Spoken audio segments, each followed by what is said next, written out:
Mikrofon verseniz de başkanım. Mikrofon verir misiniz? Bu arada Sayın Valim, Valim, şimdi TGA'dan çok kısa bahsetmek istersem, TGA 15 Temmuz 2019 tarihinde Kültür ve Turizm Bakanlığı'na bağlı bir kuruluş olarak 7183 nolu kanunla kurulmuş özel hukuka tabi bir ajanstır. Türkiye'deki tek ajanstır bu anlamda kanunla kurulmuş.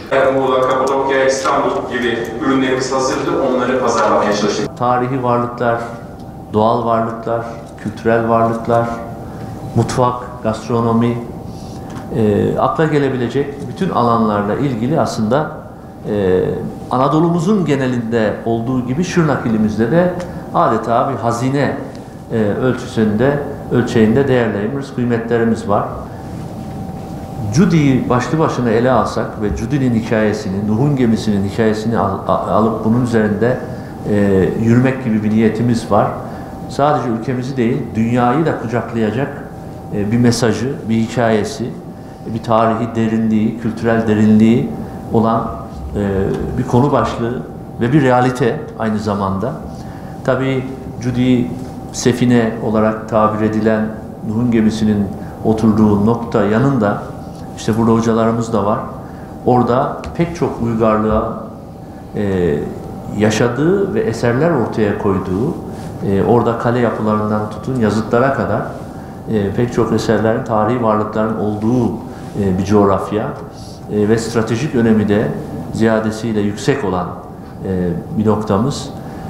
İşte dün Cizre ilçesinde tek tek hepsini hemen hemen gezdik. Tarihi varlıklarımız, orada medrese yapılarımız, kale yapılarımız, camilerimiz, tarihi camilerimiz. Bunlar da gene tarihi varlıklar anlamında çok ön plana çıkan eserler.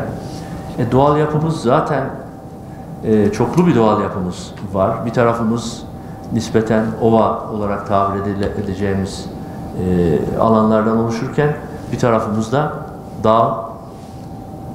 dağlarla çevrili, hem iklim olarak hem coğrafi özellikler olarak da çeşitlilik arz ediyor. İşte bir ucumuzda Cehennem Deresi kanyonları ki eşsiz bir doğa güzelliği, ortasından kıvrım kıvrım Dicle'nin aktığı, hakikaten bakınca böyle gözünüzü alamadığınız bir manzara oluşturuyor. Doğu ucumuzda da Faraşin Yaylası adeta bir doğa harikası.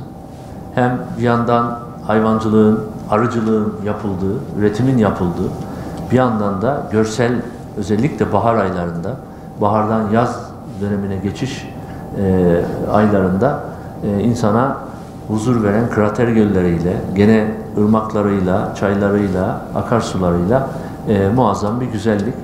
Bu anlamda belki emekleme dönemindeyiz ama ben inanıyorum ki hızla ayağa kalkıp yürümeye başlayacak ilimiz, kültür ve turizm alanında da.